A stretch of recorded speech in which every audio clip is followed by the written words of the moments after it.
Depois de uma década de luta com os bárbaros, Mário, o brilhante general romano, assumiu o poder, transformando o exército de Roma na maior força que o mundo já vira. Mais uma revolta mortal formou-se no núcleo da República. A morte sangrenta dos gladiadores escravos era um esporte de sucesso. No século I a.C., o jogo estava marcado e os escravos se rebelaram. Seu líder entrou para a história com o nome de Espartaco. Roma, ascensão e queda de um império. Espartaco.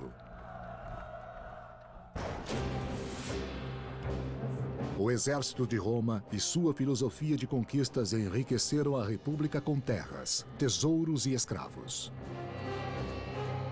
Capturados em batalhas ou em cidades vencidas, os escravos eram uma mercadoria. Os escravos eram pessoas e os romanos sabiam disso, mas eles fingiam que os escravos não eram pessoas. Que eles eram objetos com pernas, braços e vozes. Entre o terceiro e o primeiro séculos antes de Cristo, a República de Roma expandiu-se do sul da Itália e abarcou quase todo o Mediterrâneo. Os mercados estavam repletos de escravos e os compradores escolhiam suas mercadorias. Se 30% da população da Península Italiana fosse escrava, no primeiro século antes de Cristo, isso equivaleria aproximadamente ao número de escravos que existiam no sul americano em uma base per capita. Em uma época em que provavelmente 35% da população era de escravos, nos anos 1850. Venham, bons escravos à venda! Venham! Os escravos podiam nascer escravos, podiam ser vendidos como escravos por países estrangeiros ou podiam ser capturados em guerras. Assim, havia uma grande variedade tanto do modo que as pessoas viravam escravos e também muita diferença na vida que os escravos levavam. Aproveite, eu tenho aqui os melhores escravos. Columela, um proprietário de terras no primeiro século, escreveu sobre a compra. Meu primeiro conselho é não escolher para capataz algum escravo com corpo agradável. É melhor escolher um homem que desde a infância tenha se endurecido no trabalho do campo e que tenha experiência. Capua Itália, 73 AC. Nem todos eram destinados ao trabalho no campo. Os mais fortes eram reservados para o esporte como gladiadores. Os gladiadores eram profissionais. Eles tinham treinadores chamados de lenistai, que se orgulhavam deles como um treinador de futebol orgulha-se de seus homens quando seu time tem um bom desempenho. Eles eram alugados para as pessoas que organizavam os shows ou eram vendidos para quem ia produzir o show. Eles tendiam a ser considerados desse modo como sendo os mais inferiores, pessoas cujos corpos estavam à disposição dos outros. Os gladiadores podiam ser os melhores lutadores profissionais no tipo de diversão mais cara da época ou podiam algumas vezes ser criminosos condenados a lutar. Como os boxeadores de hoje, eles treinavam muito duro em um esporte muito perigoso e apenas podiam lutar algumas poucas vezes ao ano, pois eles eram muito caros. Acabem com essa moleza! Os nomes de dois gladiadores ficaram registrados na história. Um chamava-se Crixus e o outro Espartaco, um homem que nasceu para liderar. Espartaco era estrangeiro, mas mesmo assim ele serviu no exército romano. Porém, algo aconteceu. Não sabemos se ele desertou, isso é o que alguns dizem, ou se ele foi expulso. Algumas histórias dizem que depois ele se tornou um bandido bem-sucedido nas estradas. Mas finalmente ele foi preso e as autoridades romanas o obrigaram a ser gladiador. Não sabemos se foi contra a vontade dele, mas ele devia odiar isso. O historiador Plutarco escreveu: Espartaco não só tinha muita força, mas era mais inteligente e nobre do que seu destino. Um golpe do destino transformou Espartaco em escravo. Mas ele não aceitou essa situação. E Crixus compartilhou esse destino.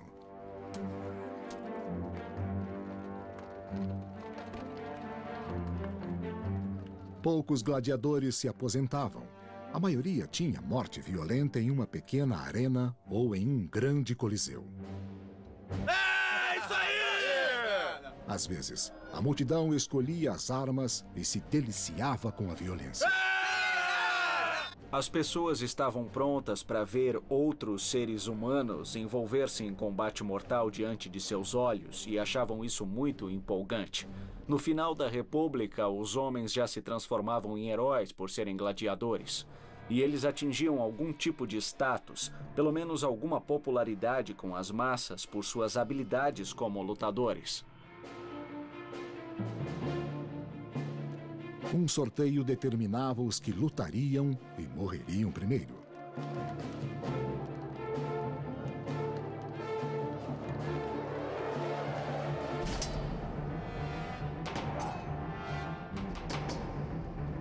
Para deixar as lutas mais empolgantes, os gladiadores tinham armas e estilos diferentes, mas as armaduras inadequadas não protegiam suas vidas.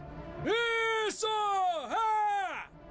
Eles treinavam por meses ou anos para usar suas armas preferidas e tinham de chegar tão perto que viam a saliva do adversário, ou melhor, o medo em seus olhos. O cheiro de sangue devia ser insuportável. Isso empolgava a multidão. E era um sinal para os gladiadores de que sua vida estava em perigo. Vai, vai, vai, vai, vai, vai! É isso aí! Era uma terrível dança da morte para o prazer da multidão. Muito bem! Isso! É isso aí! Isso aí! Uma vez! Parabéns! Conseguiu!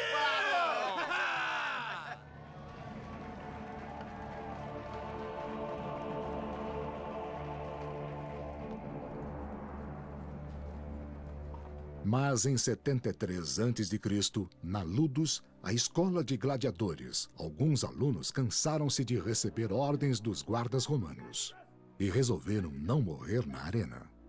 Irritados e decididos, eles conspiraram para usar o treinamento para mudar sua sorte. Acabem com essa moleza! Levantem já, vamos! Não! Não! Segundo o historiador Appian, Espartaco e Crixus delinearam um plano.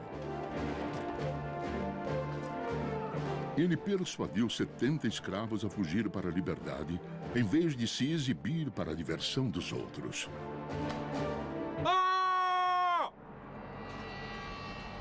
Espartaco era um grande gladiador, mas havia um fogo dentro dele.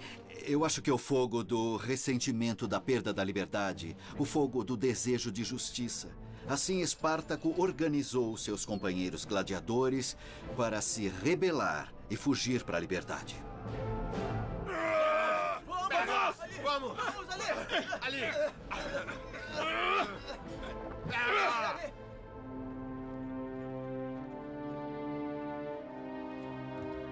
Os soldados locais, sem experiência de combate, temiam os rebeldes que já tinham visto na arena.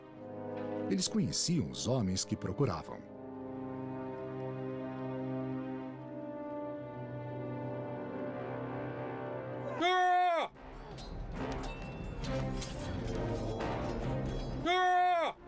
O historiador Plutarco escreveu: Os gladiadores repeliram os que vinham da cidade de Capua e ficaram com muitas das armas mais apropriadas para a batalha.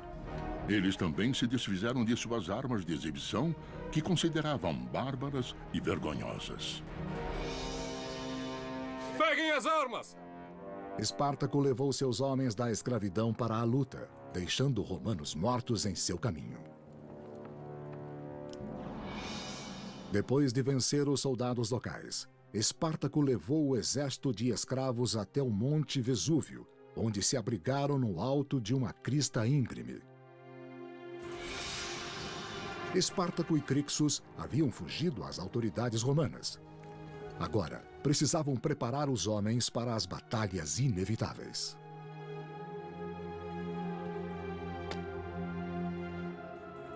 Espartaco tinha o carisma pessoal e a força que faziam com que as pessoas o seguissem, mesmo nessa perigosa fuga da escola-prisão de gladiadores. O Monte Vesúvio era um vulcão ativo, um lugar perigoso para se esconder, mas Espartaco sabia que ele e os gladiadores fugitivos podiam encontrar uma posição no Monte Vesúvio para se organizar e planejar. Chefe! Um mensageiro alertou Espartaco de que os romanos estavam acampando abaixo para cercá-los. O Senado enviara o comandante Cláudio Glaber para acuar os rebeldes e terminar a rebelião. Ele conseguiu empurrar Espartaco e seu incipiente grupo de rebeldes montanha acima até o que parecia ser um lugar pequeno e, portanto, Cláudio Glaber supôs que não teria dificuldades para esmagá-lo no Monte Vesúvio. Plutarco descreveu o plano. Cláudio ordenou que seus soldados guardassem o único acesso que levava à montanha. O restante do Vesúvio formava precipícios íngremes e não permitia passagem. A única saída para Espartaco e os escravos estava bloqueada, e o cerco começou. Em 73 a.C., Espartaco e seu amigo Crixus recusaram-se a morrer na arena e lideraram uma rebelião. Mas os escravos foram cercados no Monte Vesúvio por Cláudio, um oficial romano. Andem, andem! No alto da montanha, Espartaco e seus homens tramam uma fuga brilhante, Cortem as vinhas! que foi descrita por Plutarco. Os escravos cortaram as partes úteis das videiras e teceram escadas fortes e longas, que, ao serem amarradas no alto dos penhascos, atingiram a planície no sopé da montanha. Uma das coisas que é muito interessante sobre as primeiras fases da revolta de Espartaco é que ele parecia conhecer muito bem o terreno, melhor que qualquer outro. Em parte, isso ocorreu porque os pastores e outros que conheciam a região juntaram-se a eles e os ajudaram. Os escravos que se juntaram a Espartaco e a seu grupo eram provavelmente, no princípio, na maioria, os pastores, que eram escravos, que viviam sozinhos e que tinham armas e estavam em boa forma física e se tornaram soldados nesse exército de gladiadores. Espartaco e seus homens conseguiram romper o cerco, descendo além do acampamento de Cláudio. No acampamento, os romanos subestimavam os escravos. É preciso notar que os perseguidores estavam mais para policiais de comédia do que para soldados treinados. Esses homens não faziam parte das forças armadas regulares. Eles eram liderados por oficiais que não eram lá muito bons e que provavelmente não conheciam muito bem o terreno porque essa era uma área para onde se enviavam escravos. Os romanos eram em maior número, mas o plano corajoso dos escravos demonstra seu engenho, desespero e ódio pelos opressores romanos. Para a desgraça do exército romano, os milhares de soldados romanos e seu comandante foram seguidos por esse pequeno bando de gladiadores que os tinham atacado por trás, descendo o penhasco com suas cordas tecidas com videiras. Agora!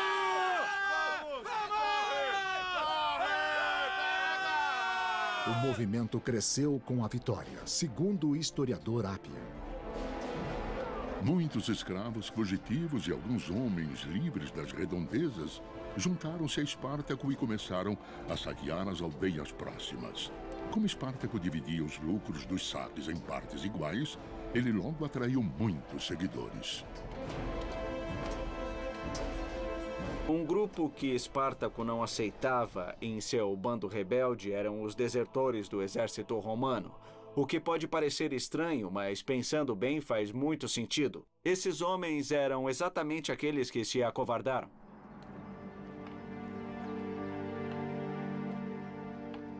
Está ficando bom. Continue. Florus escreveu no II século. A chegada diária de novos recrutas criou um exército regular. Eles fizeram escudos toscos com galhos cobertos por peles e fundiram seus grilhões para fazer espadas e lanças. Os homens de Espartaco faziam o que não podiam fazer: roubavam aos mortos. O mais surpreendente na revolta de Espartaco é que os escravos, que eram treinados como gladiadores, muito depressa se reagruparam como soldados, o que não quer dizer que lutassem do mesmo modo que o exército romano fazia. Espartaco, segundo algumas fontes, tinha sido um soldado. Por todo o ano 73 a.C., os rebeldes seguiram para o sul, conseguindo reforços e derrotando os soldados romanos.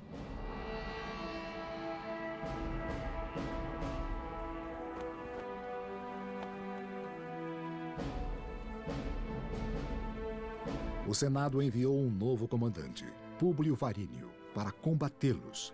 Varínio levou seu melhor garanhão e também o símbolo tradicional do poder romano, chamado de facho, um feixe de varas de madeira ao redor de um machado.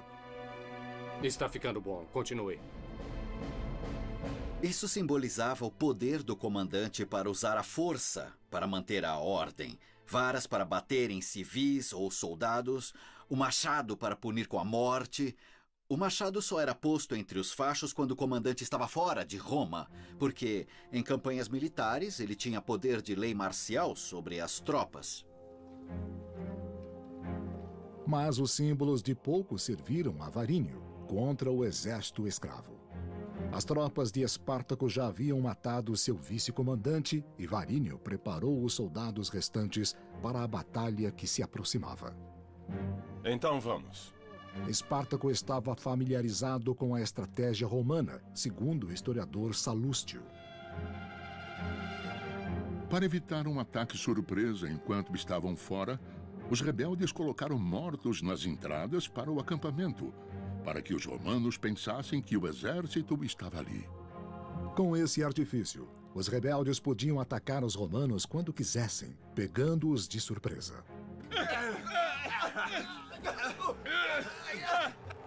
A força de Espartaco era assustadora. Os oficiais, por assim dizer, eram os gladiadores bem treinados, resistentes e experientes.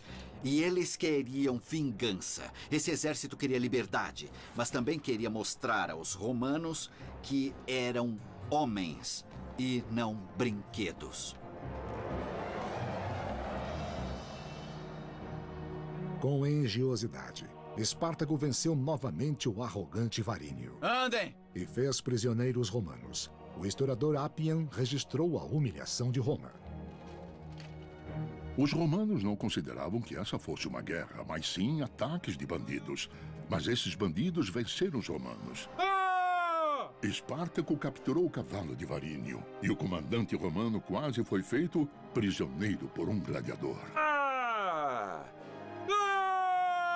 A vitória foi ainda maior, pois Espartaco roubou o facho, símbolo do poderio romano. Quando Espartaco surpreendeu Varínio na batalha e conseguiu capturar não só seu cavalo debaixo de seu nariz, mas o facho, esse foi um tremendo golpe na credibilidade de Varínio, mas também no poder do Estado romano, simbolizado pelo facho. Espartaco tornou-se uma figura famosa e temida, que comandava 70.000 rebeldes. Mas havia tensão entre ele e seu companheiro Crixus.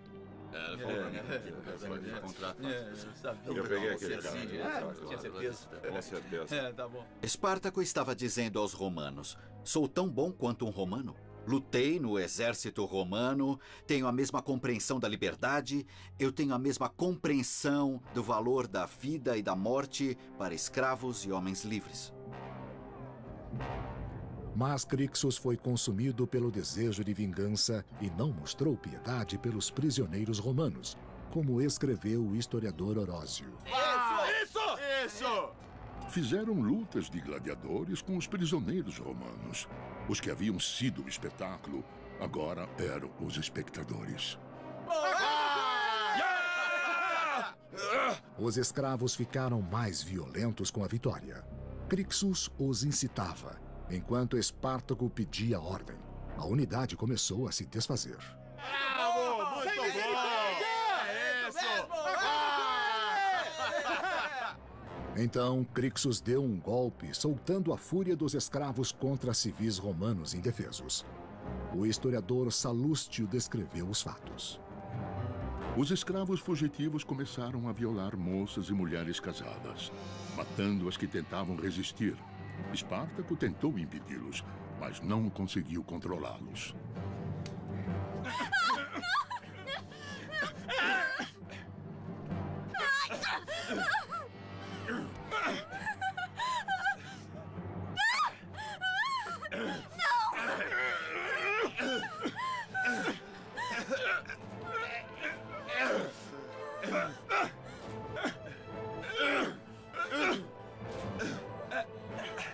Até então, os escravos estiveram unidos contra Roma, mas depois lutaram entre si.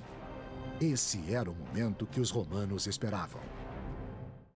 Sul da Itália, 72 a.C. Agora! Espartaco e seu exército de rebeldes venceram as tropas romanas que deviam detê-los. Mas surgiram conflitos internos com a autoridade de seu companheiro Crixus. Espartaco planejava cruzar os Alpes, mas Crixus tinha outras ideias, como escreveu o historiador Salústio. Temos que ir! Crixus e seus partidários queriam marchar direto para o inimigo, para forçar um confronto armado, mas Espartaco não concordava com isso. Crixus desafiou abertamente a liderança do companheiro. O interessante em relação à revolta de Espartaco é que ele parecia não ter um plano. Na área onde ele estava, ele tinha provavelmente milhares de partidários e precisava se mover de uma área para outra da Itália para que houvesse comida para todos. Crixus abandonou o acampamento escravo acompanhado por alguns rebeldes e Espartaco ficou sozinho na liderança. Nós podemos seguir por aqui. Os dois seguiram caminhos diferentes na Itália. Roma preparou-se para atacar o exército escravo dividido. Os cônsules Lúcio Gélio Publícola e Gneu Cornélio Lentulо criaram uma estratégia.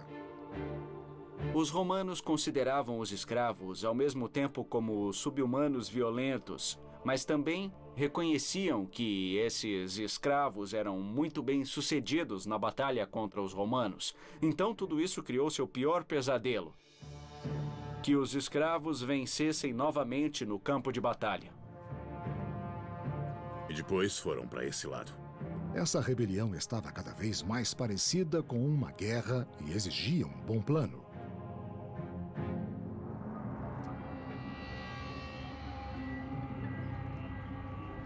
Cada aldeia podia trazer ciladas para Espartaco, ou, segundo Salústio, amigos. Espartaco! Muitos escravos das aldeias eram aliados naturais e ofereciam coisas que seus senhores tinham ocultado, ou arrastavam seus donos de seus esconderijos. Os nobres eram entregues aos rebeldes para humilhar a aristocracia romana. Espartaco também recebia alimentos, armas e mais soldados para seu exército. Comida! Mas Roma redobrou seus esforços.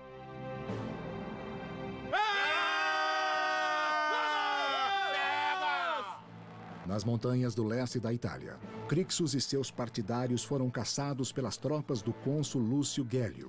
Plutarco escreveu: Gélio atacou de surpresa as forças de Crixus, que por arrogância separara-se de Espartaco.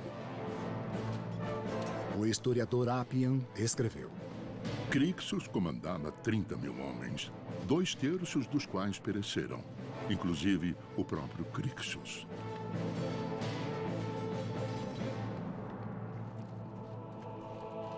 O exército de Roma venceu os rebeldes pela primeira vez. Mas Espartaco ainda estava livre, e os romanos não demoraram a partir em perseguição aos rebeldes fiéis a Espartaco. Em um movimento de pinça, os comandantes romanos Gélio e Lentulо acamparam dos dois lados de uma passagem nas montanhas. mas não estavam preparados para enfrentar um exército de escravos desesperados. Um ponto importante sobre a revolta de Espartaco é que ela irrompeu em um momento em que os melhores exércitos de Roma não estavam na Itália. Eles estavam na Espanha ou estavam na Turquia. Os soldados enviados contra Espartaco eram inexperientes.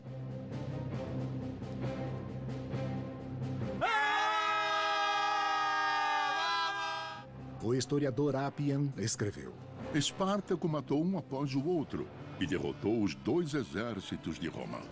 Os romanos fugiram do campo de batalha em meio a grande confusão.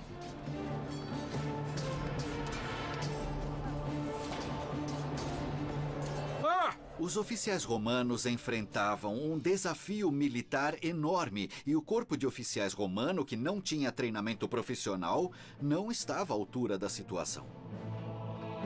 Mais uma vez, Espartaco derrotou o exército romano. Mas desta vez, isso não bastava. Ele queria vingar a morte de Crixus e sacrificou 300 prisioneiros romanos. Ele passou a ter uma imagem totalmente contra o sistema, celebrando a derrota dos cônsules romanos, executando prisioneiros romanos, destruindo as propriedades dos ricos no interior do país, oferecendo uma alternativa ao sistema no poder, e isso aumentava sua força.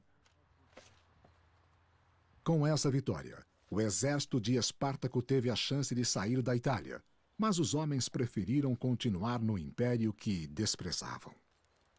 Não sabemos muito bem por que as forças de Espartaco retornaram do norte da Itália. Eles gostaram tanto do sucesso que estavam embriagados com ele e queriam continuar. E, em vez de partirem, retornarem para casa, acomodarem-se novamente na vida que tinham antes do cativeiro, eles queriam continuar a lutar. Os rebeldes voltaram ao sul, até a cidade de Turi, onde fixaram sua base de operações. Roma e Itália, 71 a.C. No terceiro ano da rebelião, Roma estava desamparada. O Senado convocou Marco Licínio Crasso, um nobre rico que adorava a glória tanto quanto amava o dinheiro.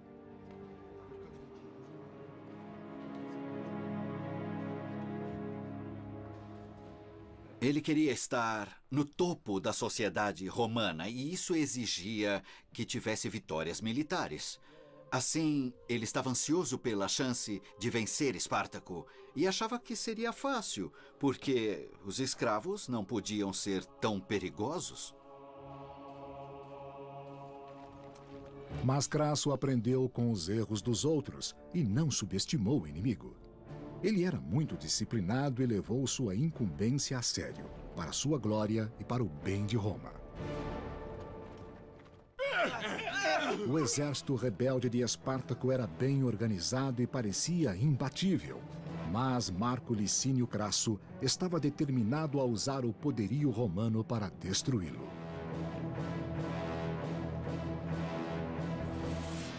Crasso descobriu que os soldados romanos eram indisciplinados, covardes e prontos a se retirar da batalha. Mas ele não toleraria isso. Bando de imprestáveis! Depois de sofrer uma derrota contra os rebeldes, ele agiu de modo drástico. Ensinou seus soldados a obedecer aos comandos. Informação! Usando a dizimação como castigo. Covardes não serão aceitos! A dizimação era uma punição terrível, porque os homens eram mortos por contagem, 1 a cada 10 homens. Talvez toda a unidade tivesse fugido e alguém ficou para lutar, mas se não houvesse testemunhas, esse podia ser o 10º homem. Então todos estavam enfileirados em terror absoluto para saber quem seria morto. E a morte também era horrível, porque os amigos tinham de espancar o escolhido até a morte com varas e bastões. Não seria uma morte rápida, fácil ou honrosa. O soldado não era esfaqueado, nem podia cometer suicídio. O soldado seria humilhado e demoraria a morrer por espancamento. Com a dizimação, Crasso fez os soldados terem mais medo dele do que tinham de Espartaco. O objetivo era humilhar os que batiam e também o homem que era morto, mesmo que ele pudesse não ter sido um covarde. Em nome da disciplina, 4.000 homens encontraram a morte desse modo. Mas a brutalidade funcionou e Crasso conseguiu vencer a batalha seguinte contra os rebeldes. Picerno, Itália, 71 a.C.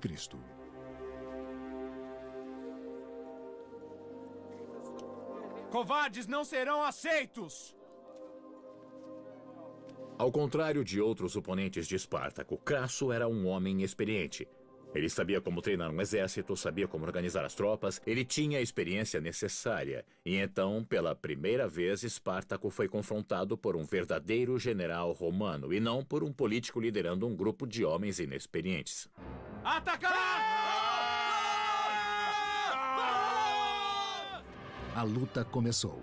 Um exército romano bem treinado contra um bando de rebeldes violentos e desesperados. Crasso virou o equilíbrio de forças contra Espartaco.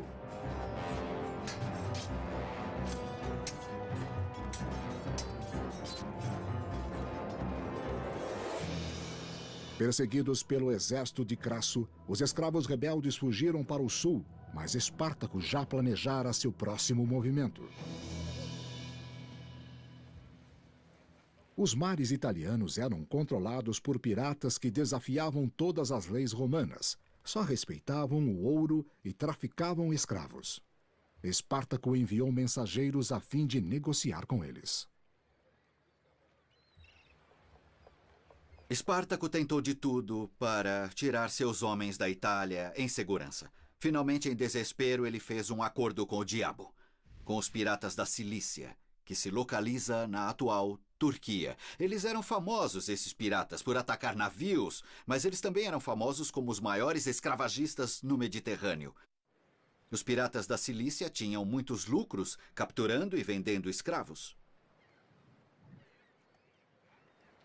Espartaco sabia, quando fez o acordo com os piratas para que viessem à Itália e transportassem seus homens, que havia um perigo real de que os piratas da Cilícia simplesmente vendessem os homens como escravos novamente.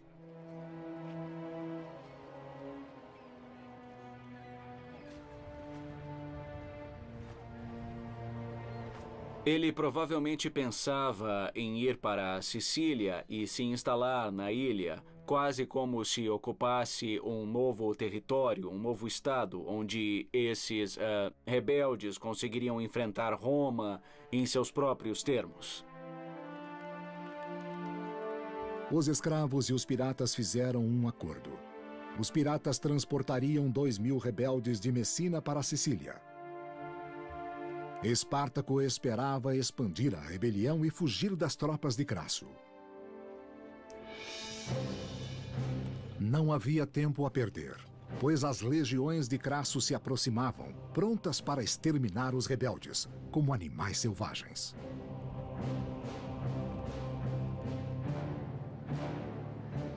Perseguidos pelos romanos, Espartaco e seu grupo chegaram ao extremo da Itália, mas não encontraram os navios. Os piratas os traíram e os romanos se aproximavam. Por aqui! Para sair da Itália, Espartaco tinha de lutar contra um exército cuja disciplina fora restaurada por Crasso, que estava em plena força e que finalmente seria capaz de demonstrar as táticas e a disciplina que tornavam o exército romano tão formidável. Acabem com essa moleza! Crasso foi inteligente.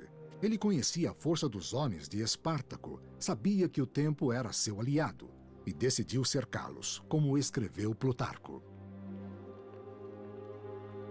Essa grande e difícil obra foi realizada em um tempo extremamente breve, criando um fosso de um mar ao outro e, acima dele, construindo uma alta e forte muralha.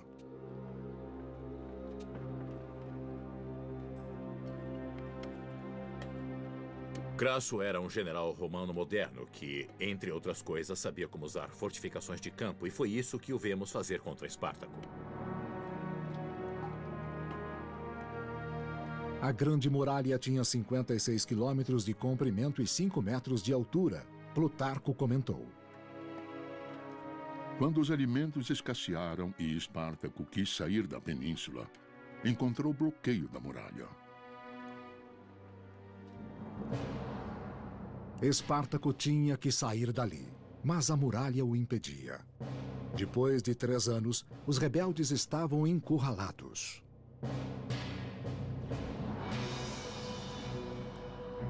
Mas o Senado, que ordenara que Crasso acabasse logo com a rebelião, cansou-se de esperar, segundo o historiador Appian. Quando os romanos souberam do cerco de Crasso, acharam que não valia a pena continuar esse trabalho contra os rebeldes. Um mensageiro chegou ao acampamento de Crasso com notícias de Roma. O Senado perdera a fé nele e o substituíra por seu maior rival. O general Pompeu retornara da Espanha como herói, depois de derrotar uma sangrenta revolta, e recebeu a incumbência de esmagar a rebelião dos escravos. Pompeu foi um dos melhores generais que Roma teve. E Pompeu era, como Crasso, muito ambicioso e tinha uma reputação militar melhor que a de Crasso. Ele gostava muito de atos teatrais. Ele sabia como projetar sua imagem no mundo romano. Ele usava técnicas de relações públicas muito melhor do que outros políticos de seu tempo sabiam usar. Ele partiu para vencer Espartaco e roubar a glória de Crasso, que não ia desistir facilmente. Eram 2 cães contra a mesma raposa. Por aqui! Ano 71 a.C. Traídos pelos piratas no sul da Itália, os homens de Espartaco foram cercados pelas tropas do general Crasso. Mas o general Pompeu se aproximava, ameaçando a honra de Crasso e a vida de Espartaco. Sul da Itália, 71 a.C. Espartaco fugira novamente, rompendo o cerco de Crasso. Appian descreveu sua fuga. Ele fez ataques pequenos e súbitos aos romanos, atingindo-os de surpresa. Além disso, crucificou um prisioneiro romano para mostrar a seus homens o que aconteceria se fossem vencidos. Os rebeldes moviam-se cuidadosamente, pois Espartaco e seus homens sabiam que o perigo dobrara e que Pompeu também os perseguia.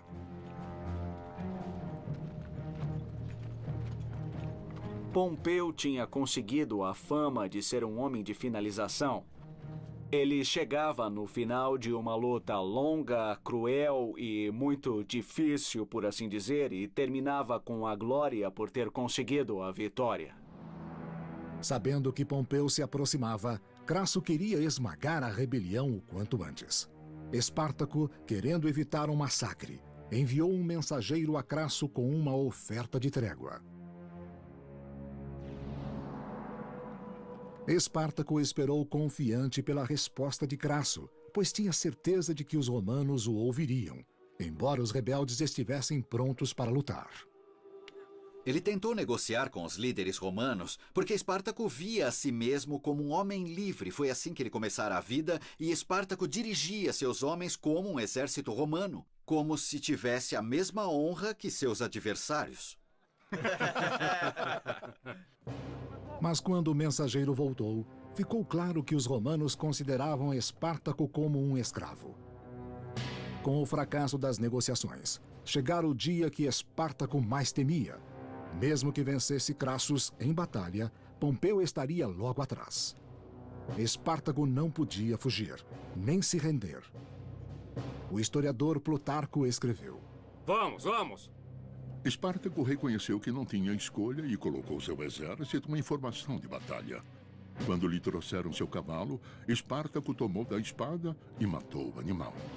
Ele proclamou que, caso vencesse a batalha, ele não precisaria de um cavalo, pois teria 1000 cavalos à sua disposição. Caso ele perdesse a batalha, ele também não precisaria de um cavalo. Quer dizer, ele havia desmontado, ele se juntara aos soldados a pé em sua tropa e chegar até ali para a luta final.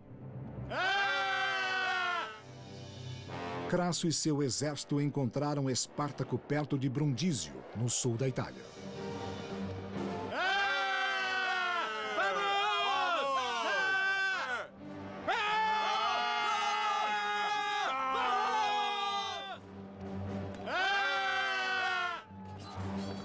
A batalha começou. 3 anos de revolta levaram à luta decisiva entre Crasso e Espartaco, no maior dos confrontos entre 2 grandes exércitos.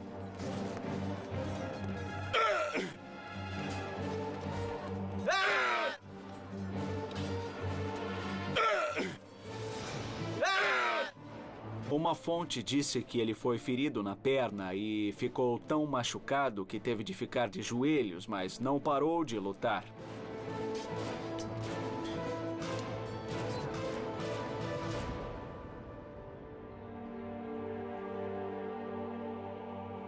O historiador Appian escreveu: Foi um massacre tão grande que não se pôde contar os mortos. O corpo de Espartaco nunca foi encontrado. Espartaco não aproveitou a chance de escapar, o que poderia ter feito individualmente. Espartaco foi um homem que mostrou ter lealdade e um senso de honra pelo menos tão forte e sincero quanto o de qualquer romano que não fosse escravo.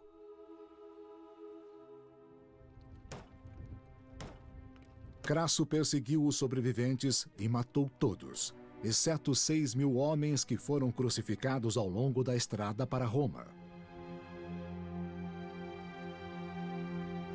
Eles foram crucificados, separados por uns 10 metros um do outro, por uma extensão de 200 quilômetros. Pode-se imaginar o mau cheiro e a horrenda visão que esperavam quem viajasse por essa estrada. Se um romano passasse por lá, o cheiro indicaria escravos mortos, e ele gostaria de ver essas pessoas, mesmo sob essa forma em decomposição. Se fosse um escravo, isso era uma mensagem. Essa seria sua sorte caso se rebelasse contra Roma.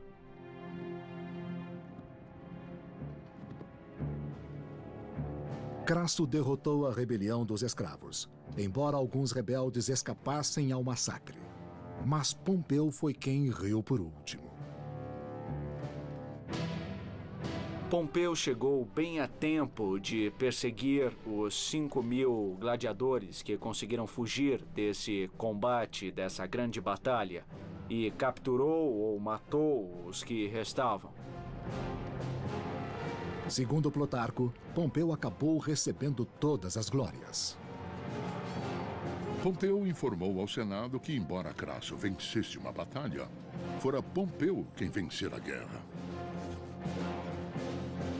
A carreira de Pompeu é muito interessante. De fato, Pompeu, em certo ponto, foi acusado de ser um urubu. Ele se alimentava da caça de outras pessoas.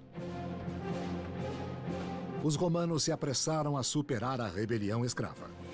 Pompeu recebeu a maior honraria romana por suas vitórias contra os inimigos na Espanha. Crasso recebeu uma honraria menor por seus esforços contra os escravos que aterrorizaram a Itália.